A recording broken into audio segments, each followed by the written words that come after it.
Some 17 years ago, I became allergic to Delhi's air. My doctors told me that my lung capacity had gone down to 70%, and it was killing me. With the help of IIT, TERI, and learnings from NASA, we discovered that there are 3 basic green plants, common green plants, with which we can grow all the fresh air we need indoors to keep us healthy. We've also found that you can reduce the fresh air requirements into the building while maintaining industry indoor air quality standards. The 3 plants are Areca palm, mother-in-law's tongue, and money plant. The botanical names are in front of you. Areca palm is a plant which removes CO2 and converts it into oxygen. We need 4 shoulder-high plants per person, and in terms of plant care, we need to wipe the leaves every day in Delhi, and perhaps once a week in cleaner air cities. We have to grow them in vermi manure, which is sterile, or hydroponics, and take them outdoors every 3 to 4 months.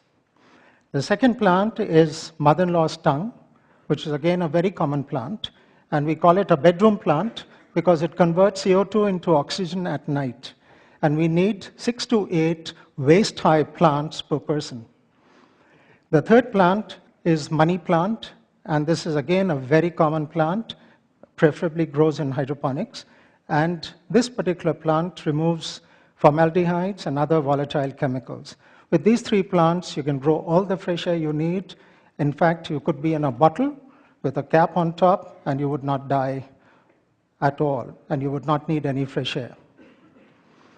We have tried these plants at our own building in Delhi, which is a 50,000 square feet, 20-year-old building, and it has close to 1,200 such plants for 300 occupants. Our studies have found that there is a 42% probability of one's blood oxygen going up by 1% if one stays indoors in this building for 10 hours. The government of India has discovered or published a study to show that this is the healthiest building in New Delhi.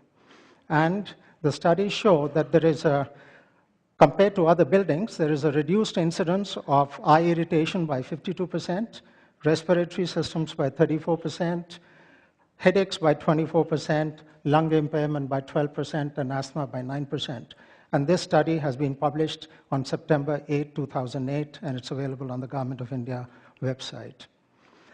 Our experience points to an amazing increase in human productivity by over 20% by using these plants, and also a reduction in energy requirements in buildings by an outstanding 15% because you need less fresh air. We are now replicating this in a 1.75 million square feet building, which will have 60,000 indoor plants. Why is this important? It is also important for environment because the world's energy requirements are expected to grow by 30% in the next decade. 40% of the world's energy is taken up by buildings currently, and 60% of the world's population will be living in buildings in cities with a population of over 1 million in the next 15 years. And there is a growing preference for living and working in air-conditioned spaces. Be the change you want to see in the world, said Mahatma Gandhi, and thank you for listening.